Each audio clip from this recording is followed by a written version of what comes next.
નમસ્કાર મિત્રો, સ્વાગત છે તમારું આપણી આ યુટ્યુબ ચેનલમાં જેનું નામ છે ગુજરાતી જીકેની જમાવટ। તો મિત્રો, આગામી 1 મેના રોજ જ્યારે સમગ્ર દેશમાં રાષ્ટ્રીય શ્રમ દિવસ એટલે કે લેબર ડે જે મનાવવામાં આવે છે તેને લઈ અને મિત્રો રાજ્યભરના લાખો અસંગઠિત ક્ષેત્રના પ્રાઇવેટ સેક્ટરમાં કામ કરતા અને ઔદ્યોગિક ક્ષેત્રમાં કામ કરતા જે કામદારો છે, મજૂરો છે, તેમના માટે રાજ્ય સરકાર દ્વારા અતિ મહત્ત્વનો નિર્ણય લેવામાં આવ્યો છે। તો રાજ્ય સરકાર દ્વારા 1 મેના રોજ જે છે તે મિત્રો લેબર ડેના દિવસે તમામ જે લેબર્સ છે, જે કામદારો છે, તેમને પેઇડ હોલિડે આપવામાં આવશે। એટલે કે જો તમે નોકરી પર હાજર રહેશો તો તમને એ દિવસે ડબલ હાજરી આપવામાં આવશે।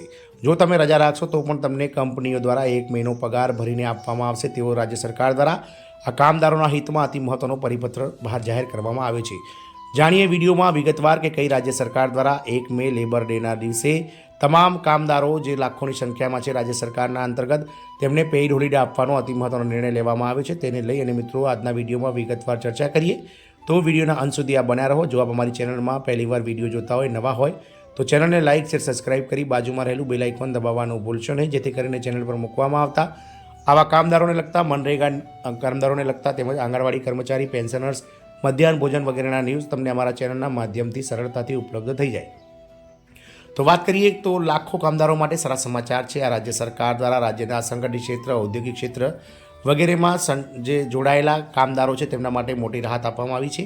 1 મે એટલે કે લેબર ડેના દિવસે રજા સાથે સંપૂર્ણ પગાર પણ આપવામાં આવશે।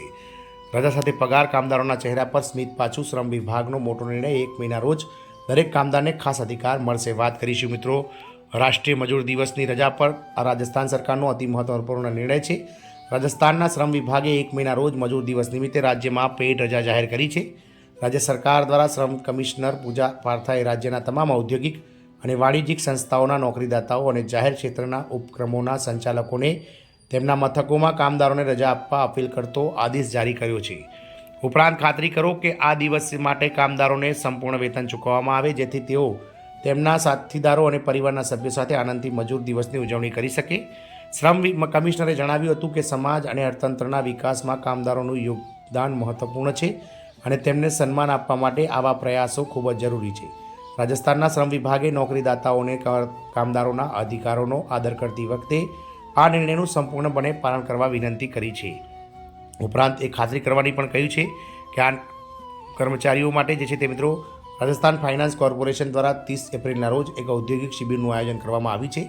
રાજસ્થાન ફાઇનાન્સ કોર્પોરેશન 30 એપ્રિલના રોજ જયપુરમાં એક ઔદ્યોગિક શિબિરનું આયોજન કરશે। આ શિબિર જયપુરની શાખા કચેરી ખાતે સવારે 10થી લઈ સાંજે 5:30 વાગ્યા સુધી યોજાશે।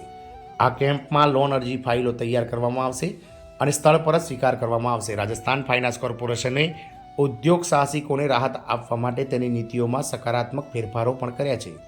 Deputy manager in charge Om Prakash શર્માએ માહિતી આપી હતી કે યુવા ઔદ્યોગિક સાહસિકતા પ્રોત્સાહન યોજના હેઠળ 45 વર્ષથી ઓછી ઉંમરના સિનિયર સેકન્ડરી ગ્રેજ્યુએટ, ડિપ્લોમા ધારક, ટેકનિકલ ગ્રેજ્યુએટ ઉમેદવારોને વ્યાજ સબમિટ કરવાની લોન રકમ મર્યાદા 150 લાખથી વધારીને 200 લાખ કરવામાં આવી છે। આમ રાજસ્થાન સરકાર દ્વારા આગામી મજૂર દિવસના દિવસે શ્રમ વિભાગ દ્વારા મોટો નિર્ણય લેવામાં આવ્યો છે, જેમાં તમામ ઔદ્યોગિક ક્ષેત્રના, અસંગઠિત ક્ષેત્રના, પ્રાઇવેટ સેક્ટરમાં કામ કરતા લાખો કામદારોને રજા મળશે અને રજા ભરીને મળશે તેવી પણ મિત્રો રાજસ્થાનના શ્રમ વિભાગે અતિ મહત્વનો નિર્ણય આ લાખો રાજ્યના કામદારોના હિતમાં લીધો છે। જય હિન્દ, અસ્તુ।